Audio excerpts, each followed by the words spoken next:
Cirinya pertama adalah tenang, dua memberi keteduhan karena pancaran cahayanya udah lumayan.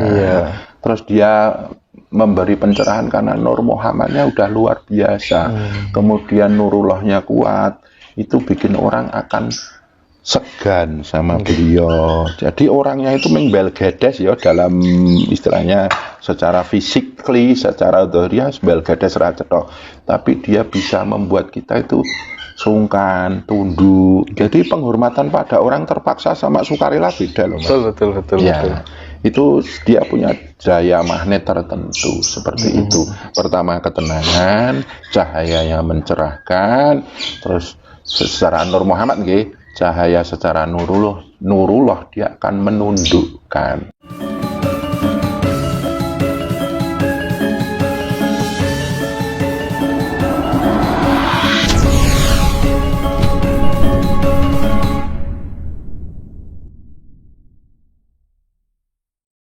Agama pun itu akan lebih memaksimalkan saya dalam bersyahadat, dalam bersujud, di dalam berpuasa, berzakat, dan menyempurnakan di dalam haji itu tadi, menyempurnakan hubungan dengan Tuhan itu maksimal.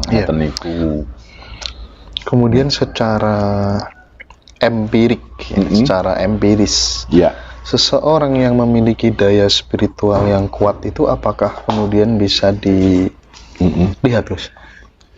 Dan dirasakan barangkali? Ya, bisa dirasakan. Itu cahaya paling bawah, Mas. Orangnya tenang. Tenang ya? Iya.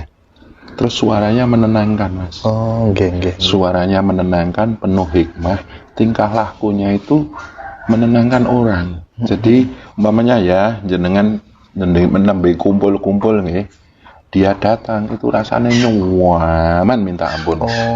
Jadi, tapi kalau memunculkan rasa benci, risih dan lain sebagainya karena kita takut ucapannya, kita takut pandangan matanya, dia curiga terus sama kita. Nah itu beda. Itu mungkin dia ahli ilmu saja. Tapi kalau spiritualnya tinggi, Mas, omongane nentremne, tingkah lakune menyejukkan, pandangan matanya itu mendamaikan. Auranya aura peneduh ya, Gus? Iya, tetap dia akan meneduhkan, bukan panas, Mas. Ribut terus buatan. Spiritual tinggi itu teduh, tunduk.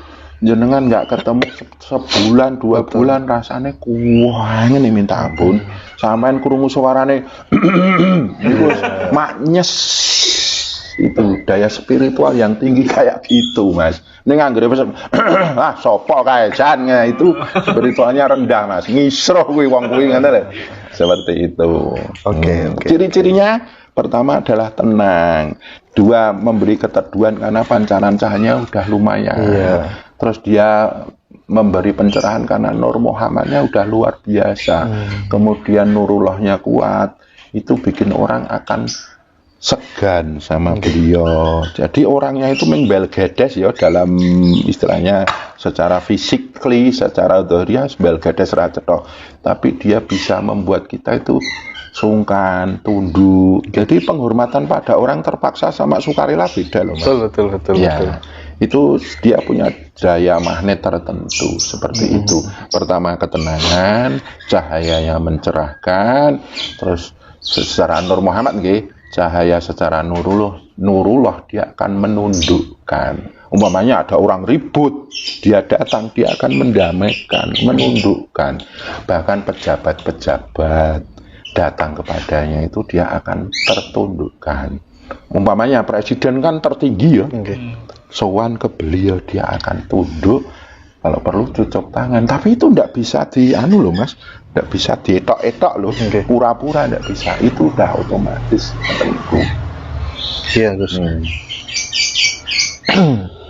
Kalau kemudian ada pertanyaan begini, kira-kira lebih penting mana ya, belajar agama sama belajar spiritual? Nah itu bagaimana, Gus Rafiq memandangnya? Itu dua-duanya penting, Mas. Dua-duanya penting ya. Karena agama itu secara syariat mengandung satu toto ya.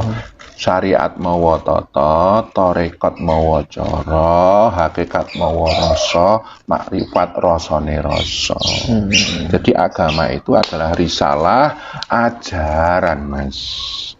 Entah itu agama Nasrani, entah agama Yahudi, entah itu agama Islam, semuanya punya tata aturan, itu syariat. Tata cara mendekatkan diri kepada Allah itu tata cara. Terus bagaimana merasakan diri untuk dekat kepada Allah, itulah rasa. Nanti ada inti rasa itu yang disebut rasa. Itulah rasane rasa, rahasianya rasa.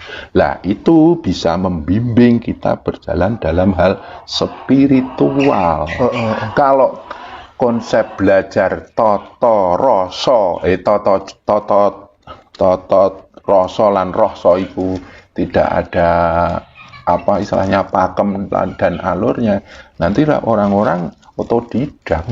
Kalau otodidak nanti malah keblasok. Dan paling repot meneh nanti dicampur-campur, Mas. Jawa ro Islam dicampur. Contohnya banyak tahu sekarang nek wong Islam itu sholat 5 waktu, terus akhirnya karena dia zikir, sholatku cukup zikir. Yaitu rusak, Mas. Kalau Islam ya salu kama ro'aitumuni usolli. Sholatlah seperti engkau melihat aku sholat.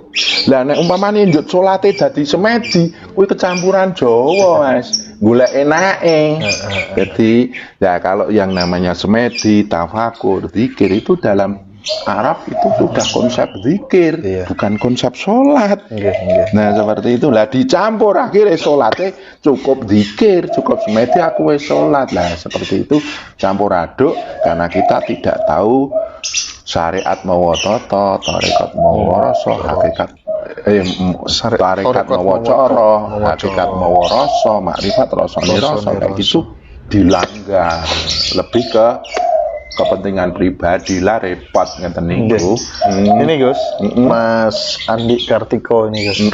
Kalau mimpi itu sering mimpinya itu jadi kenyataan. Jadi misal hari ini gitu mau diperjalankan kemana gitu ya, malam itu sudah ada mimpi dan itu berjalan bertahun-tahun. Kenapa kok bisa begitu?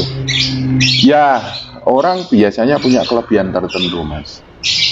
Tapi kalau dalam laku di tarekat kami itu harus dikembalikan kepada hakikat awal akhir. Mas Andi Kartiko. Mas Andi ini iso ngimpi ngono kuwi sing gawe sapa? Allah. Jadi jenengan dengan mimpi itu jenengan seringlah berzikir Allah. Ini semua karena Allah. Lah nanti jenengan pertama mimpi tidak bisa bedar, ora iso maknani apa sing jenengan impene, tapi karena jenengan secara kelaku sehari-hari aku bareng mimpi sing gawe iki sapa? Allah. Nek pengen ngerti, Allahu ya alim, Allah yang maha pintar selalu membimbing saya atas mimpi-mimpiku. Allahu ya alimu, ya alimu, ya alim. Nah sekarang dengan mimpi tidak bisa tahu maknanya, lama-lama itu akan membuka mata hati, mata batin panjenengan untuk dekat kepada Al-Alim yang maha tahu, yang maha mengajari. Tapi kalau jenengan diamkan, terus jenengan sowan pada ahli mimpi, nah niku jenengan tidak akan bisa meningkatkan daya kekuatan mimpi panjenengan. Ngoten niku. Kita harus kembalikan awal akhir Allah, zahir batin Allah. Kalau kita tidak kembalikan ya tidak bisa. Ya kita kalau bisa sujud minta petunjuk, ya Allah berilah aku kekuatan untuk mengambil makna dari mimpi-mimpi saya. Terus dikira Allahu ya alim, Allahu ya alim. Terus jenengan diberi rezeki mimpi dari dulu kok jadi kenyataan, Allahu ya Razzaq, ya Allah, alhamdulillah. Jenengan nyebut Tuhan yang memberi rizki kekuatan tentang mimpimu, terus sebut ya alim, alhamdulillah, terus disyukuri. Nanti kekuatan jenengan akan naik. Karena nanti jenengan bisa mimpi dan bisa menafsirkan mimpi itu sendiri. Dan akhirnya mimpi itu menjadi alam hidayatullah. Jadi petunjuk. Bukan menjadi satu titik kebingungan. Bar mimpi malah bingung. Nah, iki piye to kok ngene. Tapi kalau sudah bisa menembus alam hidayatullah, aku bar mimpi ini, berarti aku harus ini. Apa yang aku lakukan begini. Berarti besok akan terjadi ini. Persiapannya saya harus melakukan ini kayak gitu. Follow up-nya jenengan akan tahu dengan hidayah itu yang disebut alamal insana malam ya'lam kayak gitu. Itu harus ada pembimbingnya, Mas. Seperti itu. Jadi akhirnya dia memiliki semacam pisau analisis sendiri begitu terhadap apa yang dialaminya gitu. Ya, kalau dia sudah dekat dengan Allah wal alim itu tadi, terus saja sebut saja Allahu ya alim terus minta petunjuk. Silakan. Kalau jenengan Jawa ya kali semedi, nek Islam kali salat istikharah atau sholat minta petunjuk, monggo. Musolli minta petunjuk, ngono kuwi ndak apa-apa, Mas. Niat ingsun sholat njaluk pituduh. Terus bar sholat maca Allahu ya alim yang maha mengajari, yang ajari saya kayak gitu. Di sisi yang lain, Gus, kalau kita lihat ini Mbak yang sebelah itu kan nggak pernah makan nasi, nggak pernah. Pokoknya apa tuh namanya, dari kecil barangkali memang sudah menghindari nasi, entah disengaja atau tidak ya. Apakah kemudian itu akan berpengaruh positif terhadap tubuhnya? Karena kalau dilihat secara fisik kan kelihatan lucu, kelihatan imut gitu Gus ya. Kelinci itu makannya tiap hari kan dia Gus ya, nggak pernah makan nyawa segala macam kan, lucu gitu kan ya. Kalau harimau kan beda ya, makannya daging terus, kelihatan wajahnya. Bagaimana melihat hal itu Gus? Itu kalau mbaknya punya keyakinan akan terjadi. Tapi kalau mbaknya nggak punya keyakinan, ya itu sama aja, Mas. Ini gini ya, murid saya, seandainya dia hidupnya sulit, dia menghindari nasi setahun, Mas. Nah, dia punya keyakinan dengan tidak makan nasi setahun ini, dia akan menjadi hidup berkecukupan, hidup serba berlebih. Dia punya kemuliaan, dia punya istilahnya kelebihan dibanding yang lainnya. Lah keyakinan itu harus ditanamkan. Mas. Gitu Gus ya. Seandainya mbaknya nggak makan nasi, tapi malah resah. Duh, aku kok nggak doyan nasi. Nah itu nggak ada manfaatnya. Nggak ada manfaatnya malah. Iya, makanya keyakinan itu penting. Terus kepasrahannya itu penting. Karena kepasrahan sama keyakinan itu penting, Mas. Iya. Kan orang umum kan normalnya orang makan nasi nih. Kebetulan dia nggak suka nasi. Ya dianggap aja ini bagian dari tirakat hidup saya gitu. Ya, kalau mbaknya ini menganggap ini adalah bagian dari tirakat saya. Saya pasrahkan kepada Tuhan. Lah kepasrahan ini beda, Mas. Ada yang orang pasrah kalah dengan keadaan atau pasrah kepada Allah, itu beda, Mas. Titik kepasrahan itu adalah aku pasrahkan hidupku pada Allah, daya kuasaku pada Allah, daya kehendakku pada Allah, itu namanya pasrah. Lah kadang orang melihat pasrah ki klera-kleru. Pasrah ro kahanan ya wis lah. Itu bukan pasrah, Mas, mutung. Putus asa itu. Ya, fa idza azam tafatawakal 'ala Allah. Ketika engkau punya azam, punya niat, punya kesepakatan ingin mengharapkan sesuatu, tawakal neng Gusti Allah. Lah itulah kepasrahan pada Allah itu yang benar. Nih nek pasrah sama keadaan, ayo kleru. Nah ini mbaknya ini laku kayak gitu. Kalau mbaknya pasrah sama Allah, terus punya keyakinan, kepasrahan itu iya karena butuh, iya karena nasta'in. Lah keyakinan itu ihdinas siratal mustaqim. Kalau mbaknya yakin ini adalah bagian tirakat saya untuk selalu dekat dengan Tuhan, dan saya yakin ini akan menghasilkan satu daya energi yang kuat untuk diriku. Tadi ning nek mbake Aku kok raduan mangan yo, kayak aku kelainan. Itu jadi kelainan. Oh, gitu. Enggak. Kalau mau Anak santrinya Ida Gonti Abdi itu tadi aku dalam sesuai prasangka ya. Kalau santrinya Gus Rafiq tadi yang kemudian memutuskan untuk menghindari makan nasi selama 1 tahun, hikmahnya apa? Memang terwujud nggak? Terwujud ya. Terwujud. Nah, itu 1 tahun loh Gus ya. 1 tahun. Apalagi ini bertahun berpuluh-puluh tahun ya Gus ya. Jadi yang penting keyakinannya mbaknya.